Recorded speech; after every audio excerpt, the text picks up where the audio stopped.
En aquest vídeo aprendrem sobre algunes de les amenaces que pateixen els taurons. La major part del contingut prové del llibre Sharks of the World: A Complete Guide de David Ebert, Mark Dando i Sarah Fowler.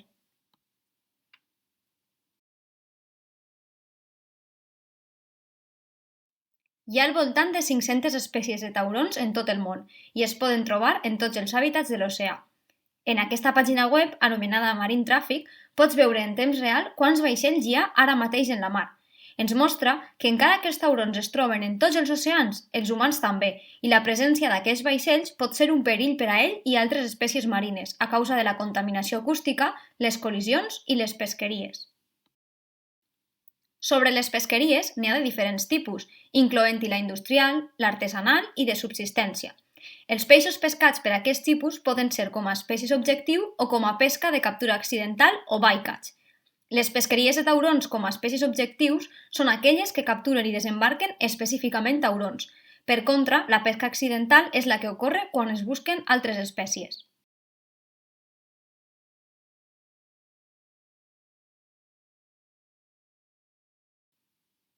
Moltes pesqueries, especialment les comercials, pesquen peixos ossis que tenen un creixement ràpid, molta descendència i moltes vegades. Moltes espècies de taurons són espècies que creixen lentament, tenen poca descendència i menja sovint. Això significa que mentre que els altres peixos poden resistir una pressió pesquera major, els taurons no, sent aquesta una pesqueria insostenible, perquè els taurons no poden recuperar les seues poblacions tan ràpidament com les altres espècies objectiu.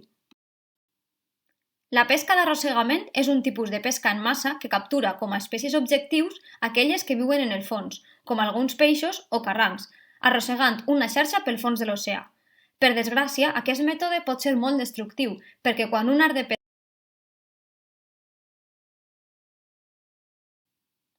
Els taurons costaners són espècies que passen molt de temps en el fons, com el peix àngel o les mussoles. Aquestes espècies són particularment vulnerables.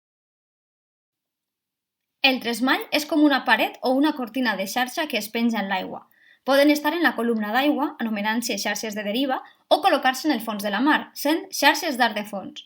Les de deriva tenen el potencial de capturar espècies de taurons pelàgics que neden lliurement, com els taurons blaus o els taurons martell. Aquestes espècies no poden respirar sense nadar activament, així que poden morir-se si s'embullen en les xarxes.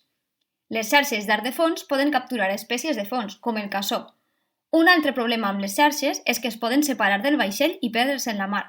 Les xarxes perdudes es diuen xarxes fantasma i són un perill per a tota la vida marina, ja que els animals es poden enganxar en elles a mesura que es van desplaçant per la mar.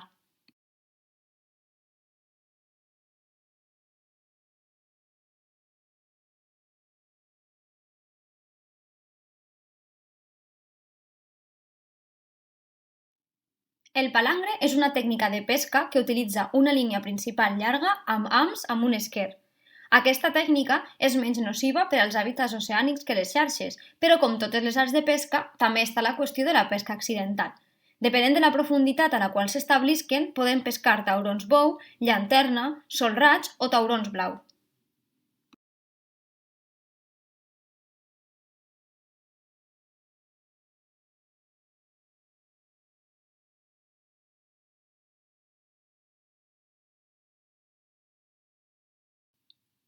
Una altra amenaça per als taurons és el finning o l'aleteig. Encara que molta de la carn de tauró té poc valor econòmic, les seues aletes estan molt valorades en alguns mercats. La sopa d'aleta de tauró es considera un luxe en algunes àrees i el cartílag de tauró encara s'usa amb propòsits medicinals en algunes parts del món. Aquesta gran demanda d'aletes pot portar al finning. Consisteix a tallar les aletes del tauró i tirar la resta de l'animal, que per desgràcia encara està viu. Aquesta pràctica és altament insostenible i és il·legal en gran part del món.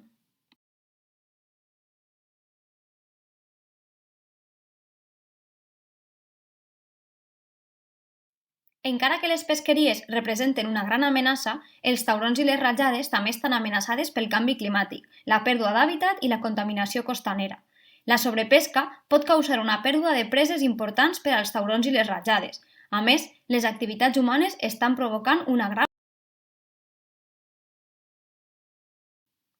Però tots podem sumar el nostre granet de sorra per a protegir aquestes espècies.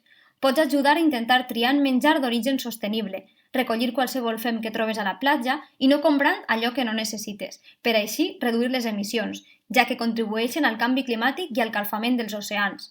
I, per descomptat, si hi ha projectes de ciència ciutadana, ambiental o marina al teu país, pots enviar els teus albiraments de vida marina.